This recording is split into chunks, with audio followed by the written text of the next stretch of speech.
There is a moment every year that most people rush past. It's the space after the holidays, after the noise, after the expectations, after the performance. A moment where the year hasn't fully ended and the new one hasn't begun. That space is called the threshold.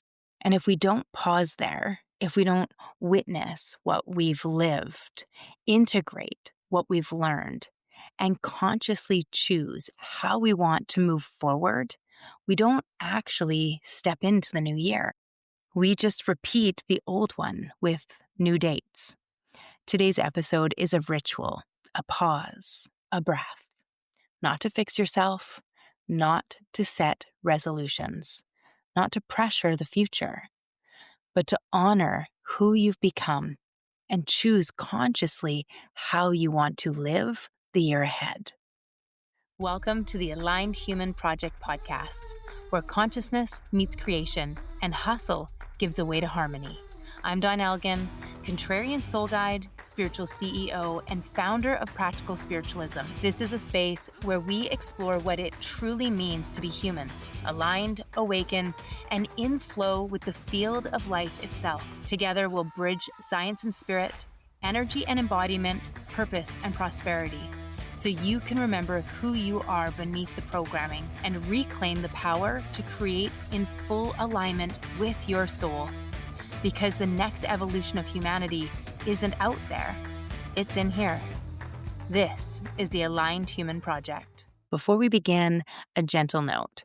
If this work resonates and you want to live these practices beyond today, you'll find support inside Align Your Life and Aligned Living, my coaching programs where we embody, field, and form as a way of being, real-life execution for spiritual evolution. Details are in the show notes. Welcome back. Today is Boxing Day, and a day traditionally meant for clearing, releasing, and redistributing, which makes it the perfect day for this ritual. We're standing between what has been and what is not yet formed. And I want to say this clearly before we begin. You do not need to improve yourself for the new year. You do not need to set goals from pressure. You do not need to judge the year that just passed. This moment is not asking for performance. It is asking for presence. Today, I'll guide you through a ritual of reflection, a way to review the year without any judgment, how to harvest wisdom instead of regret, how to see your growth clearly even where it felt messy, and how to choose a word that becomes a living compass for the year ahead. Today's episode, this is all about authorship. It's all about devotion. This is what it means to live as a aligned human on purpose. We live in a culture that rushes forward into goals, forward into productivity, forward into what's next. But wisdom doesn't live in rushing. Across ancient traditions, mystical lineages, and even modern neuroscience, reflection is sacred. Not to judge the past, but to integrate it. Because here's the truth most people miss. What you don't integrate, you repeat. What you integrate becomes wisdom. This is the law of return in lived form. Life moves in cycles. Patterns reappear not as punishment, but as invitations to respond differently. Reflection is how we move from unconscious repetition, habitual patterns, into conscious creation. And without it, we miss our own becoming. So today I want to invite you into something simple but profound as a practice. And you don't need to journal it perfectly. You don't need to remember everything. You just need honesty and compassion. If you can, grab a notebook. If not, simply listen and notice. You can return to this afterwards. I'm going to encourage you to write this out so you can become aware of things later on. Because we're going to walk through the year month by month, not to analyze, but to witness. To witness how far we've come, the shifts that we've made, and the things maybe we want to do different. So, for each of these months, I'm going to give you a few questions that you can use as reflection prompts. You can also go through your phone and look through pictures to really kind of go back, like, oh my gosh, right, that happened. And that's a great way to remember how much has actually happened in the past 12 months. You can also go through your date book and look at all of the things that you've done in terms of work or personal. So, using your calendar will also help. So for January, your first reflection prompt is, how did I enter the year? So, what energy was present? What intention was alive, even if it was unspoken? So, if you've had resolutions or you have had other, systems that you've used for the new year, how did it begin last year? Or did you just keep on going and not even really pay attention to the beginning of another one? Now, for February, where did momentum build? Maybe you started to get some habits, you started to create something. So, where did momentum build? Maybe it was with, fueling your body or movement. And on the other side, where did resistance show up? So, again, not to judge yourself, but just notice, where was the resistance? We are very seasonal creatures. So when we are paying attention to these things, it just helps us to notice, like, oh, yeah, I was starting to move from winter into thinking into embodiment, and then spring, and I started to plant those seeds. And then we move into summer and we start to heat up. And then we get into fall and we start to let things fall away. We close programs before we go into another cycle of rest. So you'll notice that these questions really link to the seasons and the timing of the year as we cycle through. So for March, what began to shift? And what felt misaligned?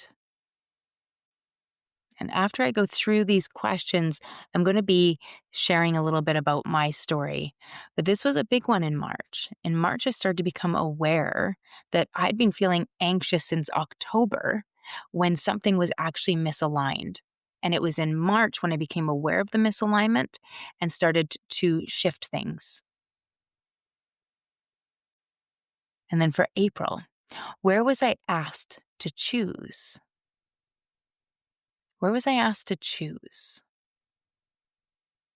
Or another question here would be, what did I say yes to? Or maybe it was no. Remember, there's a ton of power in our reflections. And then May, where did expansion happen? So where did we feel ourselves soften? Did we explore? Did we expand into something new? And where did contraction appear?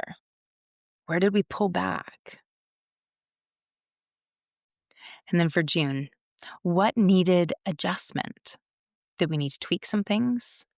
Did we start to shift some stuff? What was no longer sustainable? So often in spring, we have all these big ideas and then we can't hold them for very long. And so maybe we needed to trim some things out. And then for July, where did joy or relief show up? Where did I override myself? So always a big question for me because I start to really drive forward in summer. Go, go, go, go, go. Where did I override myself?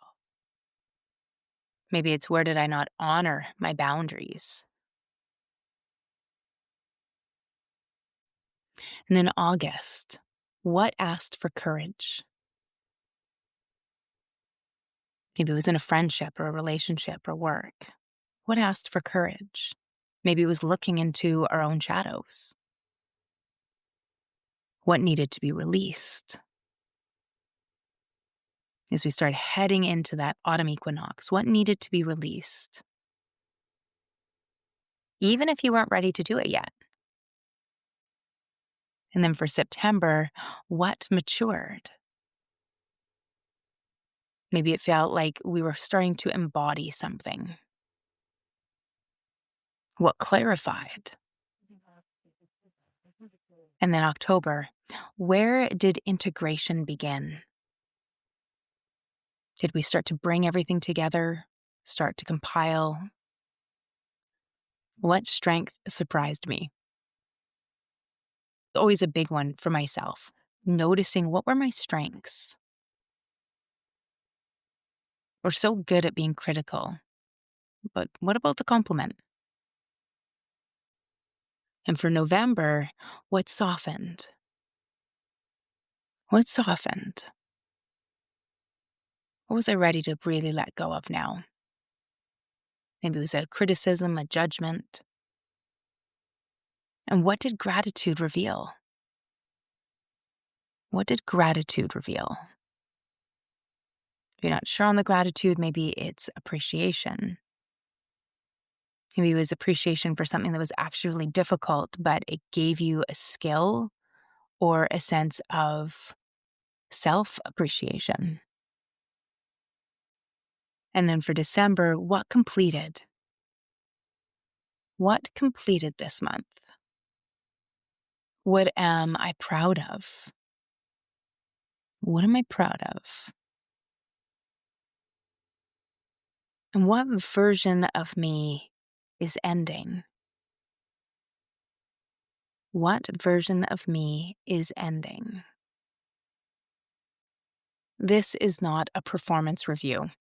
This is a self-witnessing. A witnessing without judgment is very, very healing. So as I said, I'm going to share something personal with you about this year. So my last year, my word was alignment. And for much of the year, it didn't feel glamorous.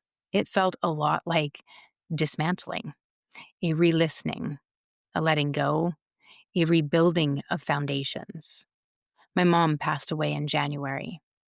And that ending really opened layers of grief and truth, of childhood imprints that I hadn't fully metabolized. And around that time, just shortly after, I started listening to The Way of Integrity by Martha Beck, twice actually. And finally, something clicked.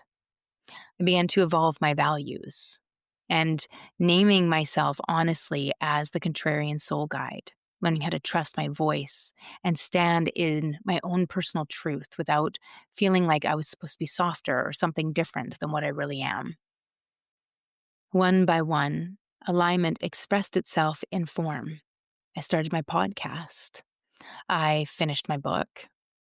I ended up renaming it Align Your Life instead of Sovereignty Rising. I downloaded and named Field and Form my life's work. I birthed the Aligned Human Project, which became my mission. I started the Align Your Life group. I updated Aligned Living, my coaching program, with the full Field and Form framework. And I even renamed the podcast. I unified YouTube, my programs, my teachings, everything under one coherent umbrella.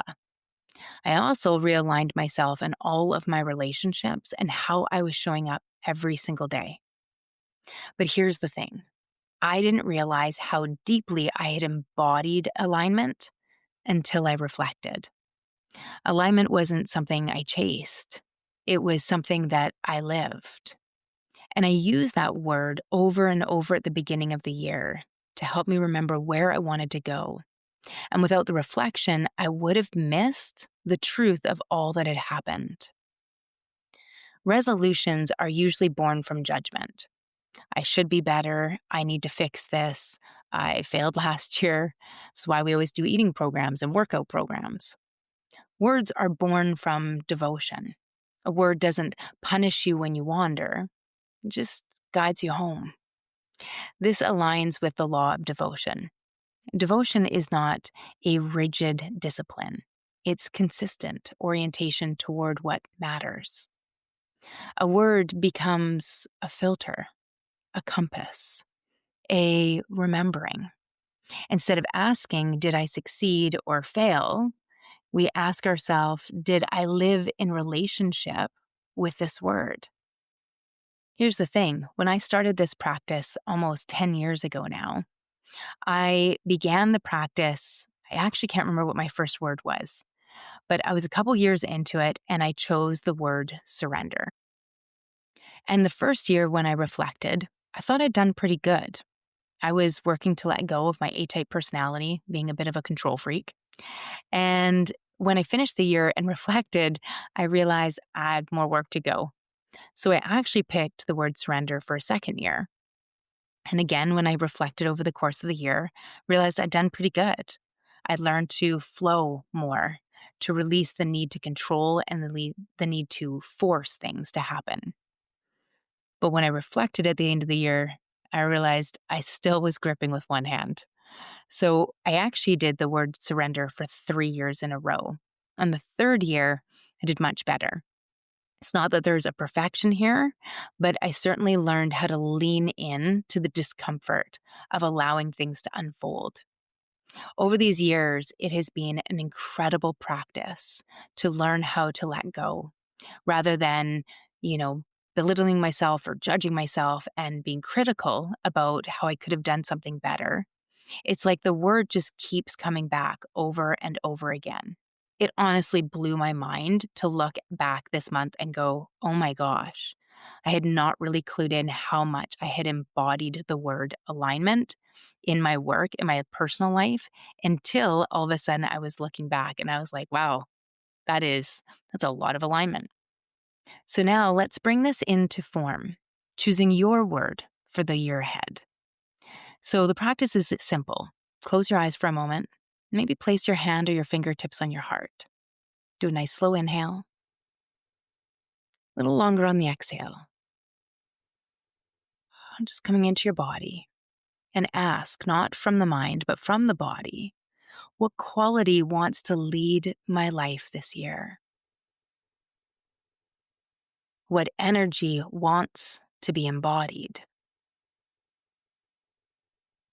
What would support both my humanity and my mission? What would bring coherence between the present moment and my long-term vision? And just let the word arise gently. My word for 2026 is enthusiasm. Not hype, not burnout fueled excitement, but enthusiasm in its truest sense. Joy in the present moment, plus the devotion to a long term mission. That's enthusiasm. And for me, it means showing up fully. It means being completely present with my friends, my family, my team, with my work. It means creating from coherence and serving the Aligned Human Project as a global movement. It means embodying field and form and living my dharma, my purpose, without force, but in flow. This word doesn't demand perfection, but it does invite participation. So now let's cross the threshold together. Breathing in the year that was, acknowledge it and thank it, and just breathe out what is complete, releasing it, blessing it. And then silently or out loud say, I honor what has been. I integrate what I've learned. I release what is complete. I choose consciously what comes next. Now speak your word and let it settle into your body.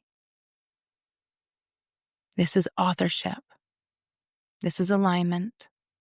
This is personal devotion. The new year does not require a new you. It invites a truer you. So may you move forward with presence instead of pressure, curiosity instead of judgment, with devotion instead of coherence instead of control. And remember, pause, take the breath, one conscious breath. Feel your emotions and the sensations in your body. and then align with your values and with who you want to be in each and every situation. Remember, you are the field. You create the form. You are not here to fix yourself. You are here to remember yourself. Because when you align with your truth, everything else begins to align with you. If this episode sparked something inside you, hit follow or subscribe and share it with someone walking their own path of awakening. And if you're ready to go deeper, you'll find free resources, programs, and community spaces waiting for you at practicalspiritualismco.com. Remember, alignment isn't a place you reach. It's a practice you live. So keep pausing, keep feeling, keep aligning. You are the field. You shape the form.